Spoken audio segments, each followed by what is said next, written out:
प्रवासातील विश्वास. तुम्ही विचार करा, जेव्हा तुम्ही विमानात बसता तेव्हा तुम्हाला पायलट कोण आहे, तो कुठून आला आहे किंवा त्याला किती वर्षांचा अनुभव आहे हे काहीच माहीत नसतं. तरीही तुम्ही डोळे झाकून त्याच्यावर विश्वास ठेवता की तो तुम्हाला सुरक्षितपणे तुमच्या गंतव्यस्थानी पोहोचवेल. तुम्ही आरामशीरपणे बसता आणि प्रवासाचा आनंद घेता. हेच आपल्या जीवनाबद्दलही लागू होतं. आपण अनेक गोष्टींवर, ज्या आपल्या नियंत्रणात नाहीत, विश्वास ठेवतो.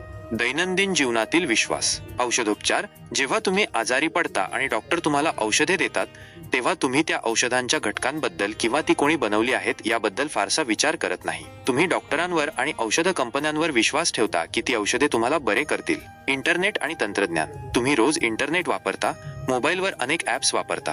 तुम्हाला त्या ॲप्सच्या कोडिंगबद्दल किंवा ते सर्व्हर कसे काम करतात याबद्दल काहीच माहिती नसते. तरीही तुम्ही त्या तंत्रज्ञानावर विश्वास ठेवून तुमचे व्यवहार करता, माहितीची देवाणघेवाण करता. जेवण बनवणारे. तुम्ही एखाद्या हॉटेलमध्ये जाता किंवा ऑनलाईन फूड ऑर्डर करता. तुम्हाला ते जेवण कोणी बनवले आहे, स्वयंपाकी स्वच्छ आहे का याबद्दल काहीच माहिती नसते. तरीही तुम्ही त्या जेवणावर विश्वास ठेवून ते खाता. देवावरील विश्वास.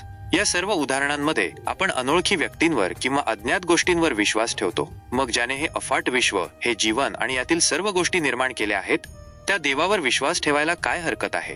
जसा तुम्ही ट्रेनमध्ये किंवा विमानात आरामात बसून प्रवास करता, त्याचप्रमाणे देवावर विश्वास ठेवून तुम्ही तुमचे जीवन आनंदाने आणि चिंतामुक्त जगायला शिकू शकता. जेव्हा तुम्ही देवावर विश्वास ठेवता तेव्हा तुम्हाला एक प्रकारची मानसिक शांती मिळते. तुम्हाला खात्री वाटते की तुमच्या आयुष्यातील गोष्टींची काळजी घेणारा कोणीतरी आहे, भलेही त्या गोष्टी तुमच्या समजण्यापलीकडच्या असल्या तरी.